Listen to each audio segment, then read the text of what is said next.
America की तरफ से फाइनल ऑफर जो है वो दिया गया है और वो फाइनल ऑफर देने के बाद ये कहा गया है कि ये अब ईरान के गेंद में, ये गेंद जो है वो ईरान के पाले में है, वो बताएगा कि वो ऑफर को एक्सेप्ट करता है या रिजेक्ट करता है। लेकिन इस्लामाबाद वार्ता फेल होने के बाद ईरान और अमेरिका दोनों ने एक दूसरे को फिर से आंख दिखाना शुरू कर दिया। लेकिन सबसे ज्यादा खुश है नेतन्याहू, जो कहा जा रहा है साहब, नेतन्याहू को युद्ध पसंद है क्योंकि वहां पर हमले नहीं रुक रहे थे।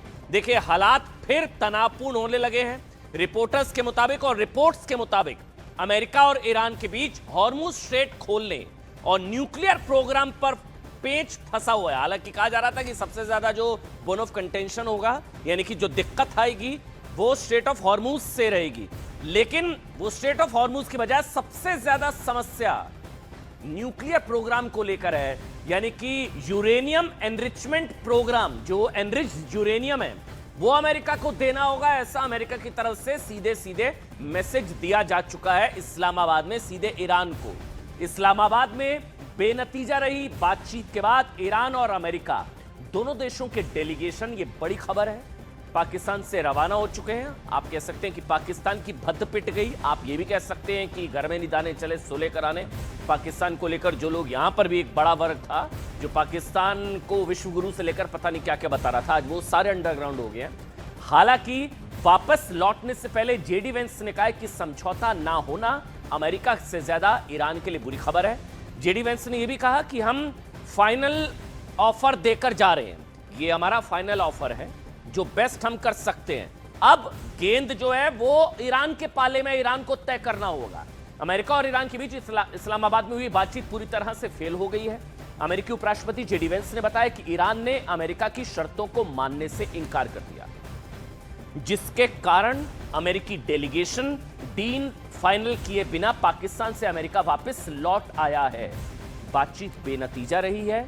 ईरान ना तो परमाणु कार्यक्रम पर, न ही हॉर्मुज पर अमेरिका की कोई भी शर्त मानने पर राजी हुआ है। इस चीज को बहुत ध्यान से समझना होगा। सबसे ज्यादा फोकस था स्ट्रेट ऑफ हॉर्मुज पर।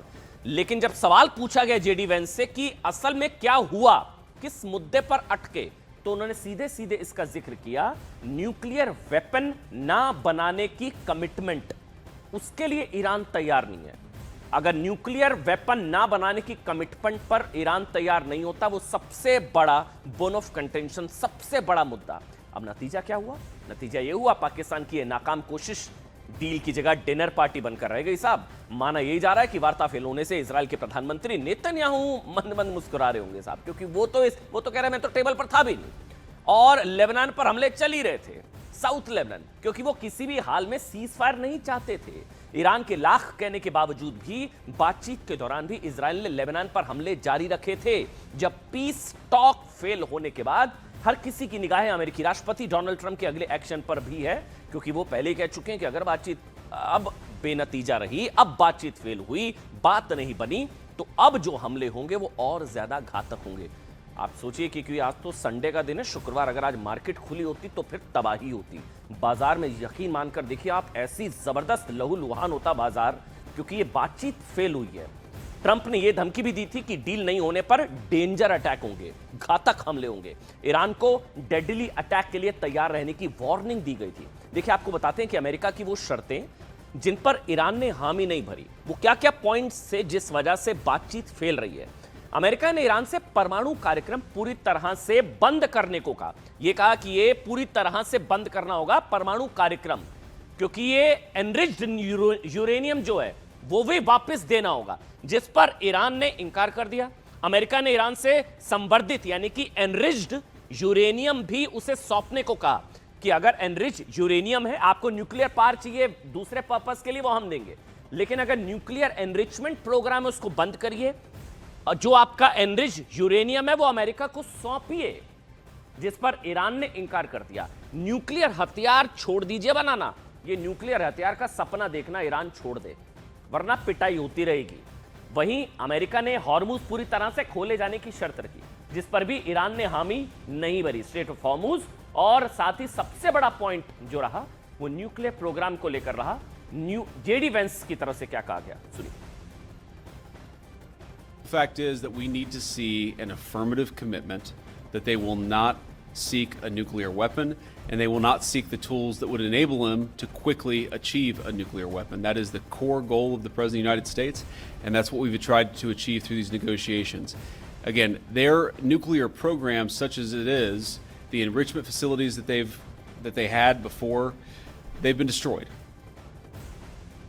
We just could not get to a situation where the Iranians were willing to accept our terms. I think that we were quite flexible, we were quite accommodating. The president told us, you need to come here in good faith and make your best effort to get a deal. We did that, and unfortunately we weren't able to make any headway. हालांकि देखिए अभी ये भी कहना थोड़ी सी जल्दबाजी होगी कि ये बातचीत एक तरीके से अब युद्ध फिर से शुरू हो जाएगा। अभी नहीं, 14 दिन का सीज फायर की बात ट्रंप की तरफ से की गई है, लेकिन ट्रंप पर भरोसा करना, जो अंतर्राष्ट्रीय कूटनीति को समझते हैं वो जानते हैं कि ट्रंप पर भरोसा नहीं किया जा सकता। नंबर 1। नंबर 2, और क्या क्या चीजें रही? सबसे ज्यादा न्यूक्लियर वेपन, न्यूक्लियर हथियारों को लेकर पेंच फंस गया। एनरिच्ड यूरेनियम वापस करना होगा, न्यूक्लियर हथियार सरेंडर करने होंगे, वो सपना छोड़ देना होगा। ये जेडी वेंस के शब्द हैं। सिर्फ 1 या 2 साल नहीं, लंबे वक्त के लिए न्यूक्लियर वेपन बनाना छोड़ना पड़ेगा।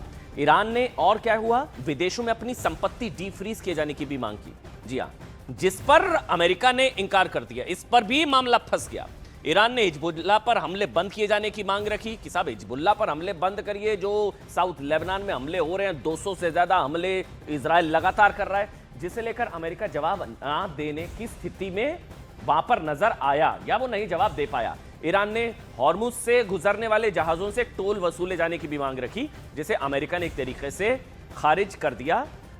हमारे साथ इस वक्त मुझे बताया जा रहा है पाकिस्तान से एक मेहमान है, डॉक्टर हामिद, वो मेरे साथ जुड़ेंगे। साथ ही कर्नल दानवीर, मेरे साथ मेजर गौरव आर्या भी आपको नजर आ रहे हैं। मेजर गौरव आर्या, जय हिंद, वंदे मातरम, धन्यवाद आपने समय निकाला। कर्नल दानवीर हमारे साथ है। कर्नल दानवीर, स्वागत है आपका। मेरे सहयोगी शैलेंद्र यहाँ स्टूडियो में, रोविंदर सचदेव है, फॉरेन एक्सपर्ट है, आप सबका बहुत बहुत स्वागत। लेकिन सबसे पहले मेजर गौरव आर्या, पाकिस्तान की तो बद पिट गई, घर में नहीं दाने चले थे सोले कराने।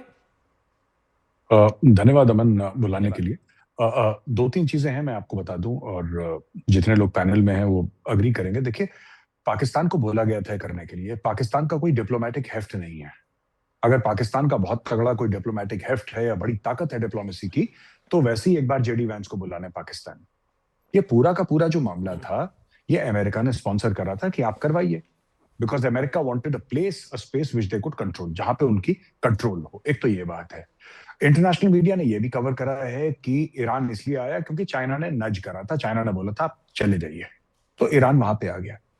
जब आप कोई भी काम करवाते हैं किसी बिचौलिए के थ्रू और कुछ भी गड़बड़ होती है, तो लोग बिचौलिए का कॉलर पकड़ते हैं। ये बात तय है, घर में शादियां होती हैं, जब शादी तय होती है, पता लगा लड़का ठीक नहीं है, तो लोग सबसे पहले बिचौलिए के पास जाते हैं। पाकिस्तान के साथ यही हुआ है।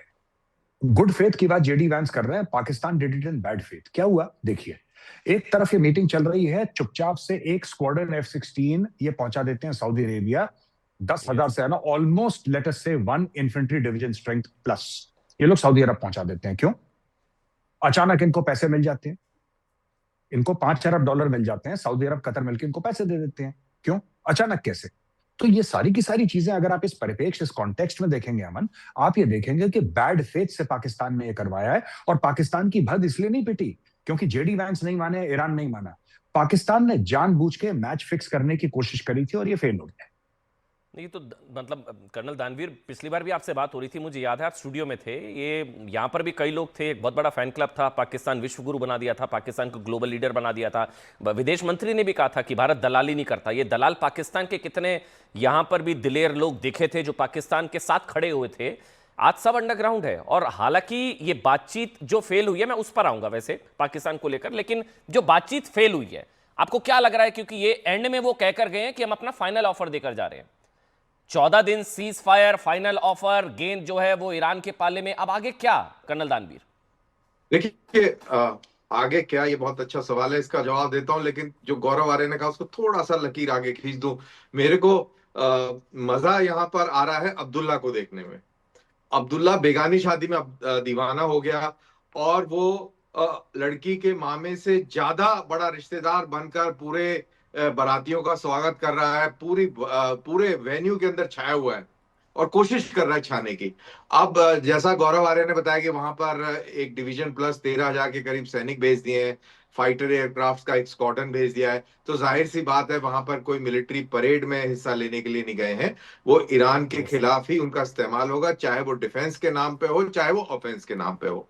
अब आगे क्या होगा अमन जी, जो आपने ये बात कही, आगे अब ये होगा कि ईरान के ऊपर और प्रेशर बनाया जाएगा हॉर्मूज को लेकर। अगर आप संकेत देखें, चाहे ट्रंप की तरफ से देखें, चाहे वो अमेरिकन समाचार पत्रों की हवाले से बात करें, न्यूयॉर्क जी। टाइम्स के, जिसका हवाला आप ही के चैनल ने दिया, कि वो कह रहे हैं कि हॉर्मूज के ऊपर पूरा कंट्रोल हमें लेना पड़ेगा। तो अगर हॉर्मूज के ऊपर कंट्रोल लेना पड़ेगा तो बगैर बूट्स ऑन ग्राउंड के ऐसा नहीं होगा। हॉर्मूज के आसपास के इलाके को, 500-600 किलोमीटर के इलाके को ईरान की तरफ आपको अपने पैरों तले लेना होगा, तभी आप हॉर्मूज को सिक्योरिटी दे सकते हैं। नहीं तो ये बात हवा हवाई है।